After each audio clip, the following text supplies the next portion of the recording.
नमस्कार दोस्तों, आपका स्वागत है हमारे नए कार्यक्रम स्टोरी विद फैक्ट्स में। दोस्तों, आज हम बात करने वाले हैं कि क्यों भारत या अन्य देशों के भगोड़े सिर्फ लंदन ही जाते हैं। आपने देखा होगा नीरव मोदी, विजय माल्या और एक मोदी साहब और थे जो आईपीएल वाले थे।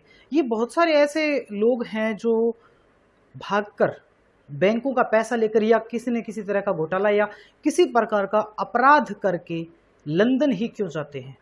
एक बहुत ही गहरी बात है ये, और ज़्यादातर लोग इसमें से इसके बारे में नहीं जानते होंगे या जानते हैं। तो आज हम पूरा डिस्कस करेंगे इसके ऊपर कि वहाँ क्यों जाते हैं, क्या कारण है, और दूसरे देशों के साथ भी क्या ऐसा होता है, और होता है तो उनको वापस लाने में कितनी उन देशों को कामयाबी मिलती है और भारत को कितनी कामयाबी मिलती है। इन सभी तथ्यों के बारे में आज बात करेंगे। तो देखिए, एक अपराधी, किसी देश का अपराधी किसी दूसरे देश में चला जाता है, तो अगर वहां से उस देश से वापस लेके आना होता है तो उसके लिए उन देशों के बीच में एक संधि होती है, या जो पहले से की हुई संधि होती है जिसको हम कहते हैं प्रत्यार्पण संधि। प्रत्यार्पण संधि यानी कि एक देश के अगर कोई क्रिमिनल है किसी प्रकार का, वो क्रिमिनल दूसरे देश में चला जाता है तो वापस उस देश में लाते हैं, तो उनके कुछ टर्म एंड कंडीशन होती हैं, नियम और शर्तें होते हैं। वो नियम और शर्तों के आधार पर ही उनको वापस लाया जा सकता है। जैसे नीरव मोदी जो एक बिजनेसमैन थे, वो अभी फरार हैं और वो फिलहाल लंदन में हैं। इसके अलावा आप देखें, विजय माल्या एक बहुत बड़े उद्योगपति थे, वो भी आजकल लंदन में हैं और सरकार प्रयास कर रही है उनको लाने की। अब सोशल मीडिया के जरिए यूं कहें कि बहुत सारी आवाज़ें उठती रहती है कि सरकार जानबूझकर इनको नहीं ला पा रही है या ला नहीं रही है, इनको भगाया गया है, ऐसे बहुत सारे। लेकिन हम जो आज बात करने वाले हैं वो बात करेंगे फैक्ट्स पर, तथ्यों पर आधारित बात करेंगे। जैसे इंग्लैंड के अंदर जो लंदन जाते हैं ये, तो वहाँ के कुछ वो देश जो हैं, अंग्रेजों ने बहुत ही शातिराना तरीके से इनको इनवाइट किया है या इनवाइट करते रहते हैं। वो कहते हैं कि अगर आपके यहाँ से कोई, आप कहीं किसी देश में कोई क्राइम करते हो तो आप हमारे यहाँ आइए, अब हम आपको कुछ दिन के लिए या कुछ समय के लिए रहने के लिए हम आपको यहाँ स्थान दे सकते हैं, जगह दे सकते हैं। उसके पीछे एक शर्त भी है उनकी। वो शर्त क्या है? वो शर्त है कि आपको यहाँ एक निश्चित मात्रा में, एक निश्चित जो है एक राशि आपको यहाँ हमारे इन्वेस्ट करनी पड़ेगी। चाहे वो आप रेस्टोरेंट के तौर पर देखें या किसी भी व्यवसाय में, किसी भी व्यवसाय में वो राशि वहाँ आपको इन्वेस्ट करनी पड़ेगी। अगर आप वो राशि इन्वेस्ट करते हैं यहाँ, तो फिर हम आपको कुछ समय के लिए आपको यहाँ शरण दे सकते हैं। तो भारत और ब्रिटेन, यूं कहें भारत और इंग्लैंड की भी एक इसी प्रकार की संधि हुई है। 1992 में हुई भारत और इंग्लैंड के बीच में यह प्रत्यार्पण संधि। और इस प्रत्यार्पण संधि के बहुत सारे नियम हैं। पहला नियम यह है कि इंग्लैंड ये कहता है कि अगर भारत में कोई मिलिटेरियन है, अगर मिलिट्री से जुड़ा हुआ कोई अधिकारी अगर वहां उनके शरण लेता है, तो वो उनको कभी नहीं सौंपेंगे, वो भारत को कभी नहीं सौंपेंगे, पहली शर्त है। दूसरी शर्त यह है कि अगर कोई पॉलिटिशियन वहां जाता है और वहां उनकी शर्तों के अनुसार रहता है, तो उसको भी वो नहीं सौंपेंगे।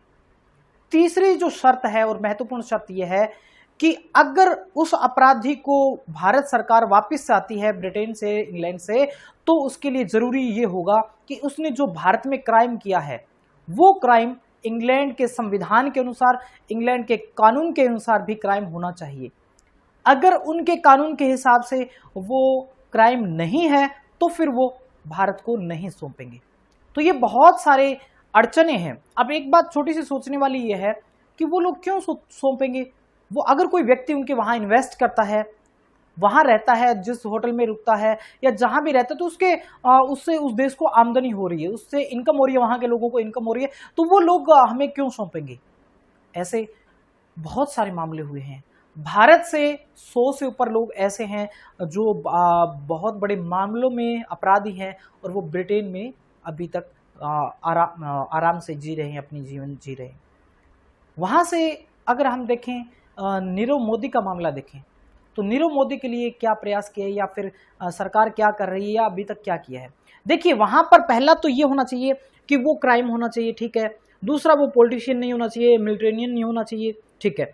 नीरव मोदी ना तो वहाँ का भारत का कोई मिलिट्री का अधिकारी है, ना वो राजनीतिज्ञ है, ठीक है, और उसने फ्रॉड किया है, बैंकों का पैसा लेकर के वो भागा है। तो ये इंग्लैंड की सरकार भी मानती है कि उसने क्राइम किया और भारत की सरकार भी मानती है कि उसने क्राइम किया है। तो जो महत्वपूर्ण 3 शर्तें हैं ब्रिटेन की गवर्नमेंट की, वो तीनों की तीनों शर्तें जो है वो उनके हिसाब से जो नीरव मोदी है वो भारत में आना चाहिए। लेकिन उसके अलावा भी बहुत सारे रास्ते हैं उनके पास, ब्रिटेन सरकार के पास बहुत सारे रास्ते हैं जिससे कि वो अड़ंगा लगा सकता है किसी को भी प्रत्यार्पण करने में। अब देखिए, वहां अगर आपको किसी व्यक्ति को प्रत्यार्पित करना है तो पहले तो 3 शर्तें थी वो तो पूरी करनी ही होंगी। इसके अलावा वहां पर आपको कोर्ट के माध्यम से भी लड़ना होगा। अब कोर्ट के माध्यम से बात करें, अगर मान लीजिए नीरव मोदी को यहां लाना है तो सबसे पहले जो सुनवाई होगी कि भारत सरकार जो है वहां डिस्ट्रिक्ट जो कोर्ट होती है, डिस्ट्रिक्ट कोर्ट में वहां अपना केस दायर करेगी कि इस तरीके से इस व्यक्ति ने ये क्राइम किया है और इसको हम भारत ले जाना चाहते हैं वापस। तो फिर उस कोर्ट में वो केस चलेगा, हो सकता है वो केस 2 साल 3 साल 4 साल कितना लंबा चले, वहां से करना। मान लीजिए वहां की कोर्ट कह देती है कि हाँ इस व्यक्ति ने क्राइम किया है और आप इसको देश ले जा सकते हैं। पहली बात, उसके नीरव मोदी के मामले में भी ऐसा ही हुआ है। ब्रिटेन की जो डिस्ट्रिक्ट कोर्ट है उसने कहा कि हाँ आप इसको लेके जा सकते हैं, नंबर 1। अब देखिए, वहां नीरव मोदी के पास दूसरा ऑप्शन ये था कि वो वहां की हाई कोर्ट में जाए। नीरव मोदी हाई कोर्ट में गया और हाई कोर्ट में फिर वो केस वैसे ही चलेगा और वो केस चलने के बाद हाई कोर्ट निर्णय करेगा कि क्या ये व्यक्ति अपने देश में प्रत्यार्पित होने की गुंजाइश रखता है या नहीं। अब अगर वहां से भी उसको ये होता है कि आपको तो अपने देश में जाना पड़ेगा, तो उसके पास तीसरा रास्ता होता है सुप्रीम कोर्ट का, ब्रिटेन के सुप्रीम कोर्ट का। अब ब्रिटेन की सुप्रीम कोर्ट है, उससे पहले हाई कोर्ट के पास एक अधिकार और होता है। वो अधिकार ये होता है कि ब्रिटेन की हाई कोर्ट ये डिसाइड करती है कि क्या ये मामला सुप्रीम कोर्ट में जाने लायक है या नहीं, सुप्रीम कोर्ट के योग्य है या नहीं। अगर वहां की सरकार मानती है कि हाँ ये केस सुप्रीम कोर्ट के योग्य है, तो फिर वो सुप्रीम कोर्ट में वो केस लड़ना पड़ेगा और उसके बाद में जो भी फैसला होगा सुप्रीम कोर्ट का उसके बाद में देखा जाएगा। अब मान लीजिए नीरव मोदी को वहां की जो डिस्ट्रिक्ट कोर्ट है वहां से ये कह दिया गया कि आप जो है भारत में आपको जाना पड़ेगा। इसके बाद में हाई कोर्ट है, हाई कोर्ट ने भी कह दिया कि आपको भारत जाना पड़ेगा। अब तीसरी बात आती है, नीरव मोदी के पास मौका है कि वो सुप्रीम कोर्ट जाए।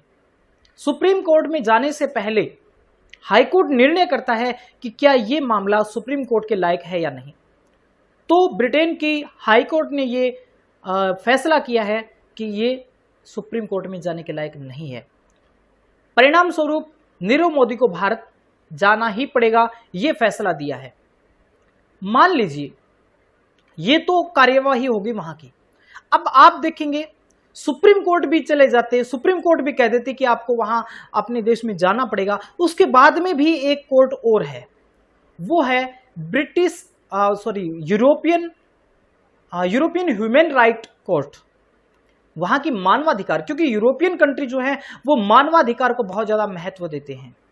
वो कहते हैं कि आप जिस जेल में इसको लेके जाएंगे उस जेल में पर्याप्त संसाधन है कि नहीं है, वहां इसके रहने के लिए पर्याप्त जो एक मनुष्य के लिए जरूरी होती है वो सारी सुख सुविधाएं है या नहीं है। अगर ह्यूमन राइट उसको अलाउ करता तो फिर वो व्यक्ति भारत आ सकता है। लेकिन वो बात तब की है जब मामला सुप्रीम कोर्ट में चला जाए। सुप्रीम कोर्ट में गया नहीं मामला, तो परिणाम ये होगा कि जो नीरव मोदी है उनको भारत आना ही पड़ेगा, क्योंकि वहां की हाई कोर्ट ने ये निर्णय दिया है। अब देखिए, ये अंग्रेज जो हैं वो किसी ना किसी तरीके से टांग अड़ाते रहते हैं और इन्होंने इतने सारे अपने नियम और कानून बनाए हैं, और उन नियमों और कानूनों को अगर हम मानेंगे तो ही वो हमें उस व्यक्ति को सौंप सकते हैं। इसके अलावा एक महत्वपूर्ण संधि की शर्त और होती है कि आपको वहां यह बताना पड़ेगा कि जब आप उस व्यक्ति को प्रत्यार्पित कर रहे हैं, वहां से लेके आ रहे हैं, तो आपको उस देश की सरकार से यानी ब्रिटेन की सरकार को यह भी बताना पड़ेगा कि आप किस मामले में इसके ऊपर केस चलाएंगे, कोर्ट में कौन सा मुकदमा चलाएंगे, यानी किस क्राइम के लिए। हम वहां जिस क्राइम के लिए जिस मुकदमे का कहेंगे केवल वही मुकदमा उस व्यक्ति पर चला सकते हैं। आपको याद होगा 1997 96 97 में गुलशन कुमार जो एक म्यूजिक डायरेक्टर हुए हैं, उनकी हत्या हुई थी। और उसकी हत्या के मामले में जो मेन अंडरवर्ल्ड का हाथ बताया गया था, और जब वहाँ से पुर्तगाल से अंडरवर्ल्ड डॉन को वहाँ से जो लाया गया था अब्दुल सलेम को, तो फिर उनके ऊपर जो है वो केस सिर्फ जो उनके 93 के बम धमाके वगैरह थे वही केस उनमें जिक्र किया गया। गुलशन कुमार की जो मौत का जो केस था उसका कहीं जिक्र नहीं किया गया। परिणाम स्वरूप हुआ क्या, गुलशन कुमार का जो हत्याकांड था उसमें कुल जब शुरू की बात आई थी तो उसमें 18 व्यक्तियों पर मुकदमा दर्ज हुआ था। 18 व्यक्तियों पर मुकदमा दर्ज हुआ था, उसमें से केवल एक व्यक्ति को उम्र कैद की सजा हुई है, बाकी 17 लोग वहां से बरी हो गए। और मुख्य आरोपी जो मास्टरमाइंड थे उस मामले के, उसके ऊपर इस तरह का कोई भी केस नहीं चलाया गया, क्योंकि वो उस समय पुर्तगाल में थे। पुर्तगाल की सरकार ने उसको अरेस्ट किया और उसके बाद में भारत सरकार को सौंप दिया था। लेकिन भारत सरकार ने जब उस व्यक्ति को प्रत्यार्पित किया तो उसमें गुलशन कुमार हत्याकांड के केस का कहीं भी कोई जिक्र नहीं था। ये सारी बातें, इस तरह की प्रक्रिया होती है किसी भी देश से अगर आप किसी अपराधी को प्रत्यार्पित करते हैं। तो हम बात कर रहे थे कि मानवाधिकार जो कोर्ट है वो परमिशन देता है तभी होता है। अब मानवाधिकार आयोग जो है, मानवाधिकार कोर्ट जो है वो परमिशन कैसे देता है, उनकी भी बहुत सारी लंबी चौड़ी लिस्ट हैं कि उस जेल में उसके लिए पर्याप्त रहने की सुख सुविधाएं होनी चाहिए, वहाँ पर एक लाइब्रेरी होनी चाहिए, उसके लिए जो स्विमिंग पूल का व्यवस्था होनी चाहिए, एक अच्छा सा उसके अंदर हॉस्पिटल होना चाहिए। आप जानते हैं भारत के अंदर कितनी जेलें ऐसी हैं जिनके अंदर ये सारी सुख सुविधाएं हैं, यहां तक कि मूलभूत सुविधाएं भी नहीं है भारत की जेलों में। तो कैसे, कितना आसान होगा किसी दूसरे देश से, या यूं कहें कि ब्रिटेन से अगर लंदन से किसी अपराधी को लेके आना है भारत, तो उसमें कितनी सारी अड़चनें होती हैं, बहुत सारी अड़चनें होती हैं। लेकिन ये अड़चनें भी हमारे जैसे देश के लिए है। अगर आप बात करें अमेरिका की, अमेरिका के लोग भी वहां जाते हैं, वहां जो अपना यूं कहें कि जब वो भगोड़े होते हैं या देश छोड़ के भाग जाते हैं, तो वहां जाकर के वो जो उनकी शर्त है कि आपको इतना इन्वेस्ट करना पड़ेगा, वो उतना इन्वेस्टमेंट करते हैं, वहां भाग जाते हैं। लेकिन अंतर देखिए भारत और अमेरिका में कि अमेरिका अपने 95% लोगों को वापस प्रत्यार्पित कर लेता है, 95%। और अगर भारत के रिकॉर्ड की देखें तो मात्र 2%, 2 से 2.5% लोगों को ही भारत सरकार जो है वो प्रत्यार्पित कर पाती है। तो ये होती है प्रत्यार्पण संधि। तो आज के इस वीडियो के माध्यम से आपने समझा कि क्या प्रत्यार्पण संधि क्या होती है, किस तरह की प्रक्रिया इसमें चलती है, और एक व्यक्ति को दूसरे देश से लेकर आना कितना आसान होता है। इसके अलावा एक रोमांचक तथ्य मैं आपको और बताना चाहता हूं कि रूस के कुछ जो उद्योगपति थे वो भी वहां ब्रिटेन में चले गए थे। उन्होंने उनकी जो सरकार के नियम कानून है उसके हिसाब से वहां इन्वेस्ट किया, और वो भी बैंकों में फ्रॉड करके वहां गए थे। तो उसके बाद में क्या हुआ, जब रूस की सरकार ने कहा कि ये हमें प्रत्यार्पित करिए, तो ब्रिटेन सरकार ने वही जो उनके हथकंडे होते हैं, जो वो जानबूझ करके लटकाते हैं इन मामलों को, जो अड़चन लगाते हैं, वो उन्होंने लटकाई। और उसके बाद में होना क्या था, वो कामयाब नहीं हो पाई ब्रिटेन से अपने जो उद्योगपति थे, जो वहां से एक भगोड़े थे, उनको वापस ले जाने में। लेकिन वहां की सरकार ने एक और चाल चली, अपने जो खुफिया विभाग के लोग थे उनको लंदन भेज दिया, और जिस होटल में वो ठहरे थे, जिस स्थान पर वो जो लोग ठहरे थे रूस वाले, उसी होटल में उन लोगों ने एक वेटर के तौर पर काम किया, और ऐसे करते हुए उन्होंने उनको जहर दे दिया, और वो 3 व्यक्ति ऐसे थे, वो तीनों व्यक्ति होटल में मृत पाए गए। इसके बाद में वहां बहुत बवाल हुआ, और रूस की सरकार ने कहा कि आप जो है अपने पास रखिए, जो भी हमारे यहाँ आते हैं तो अपने पास रखिए। और इसके बाद में रूस से बहुत कम, यानी कि ना के बराबर ऐसे लोग हैं जो वहां से फरार हुए, या यूं कहें कि कोई भी व्यक्ति वहां से, रूस से वहां ब्रिटेन में, लंदन में नहीं जाता।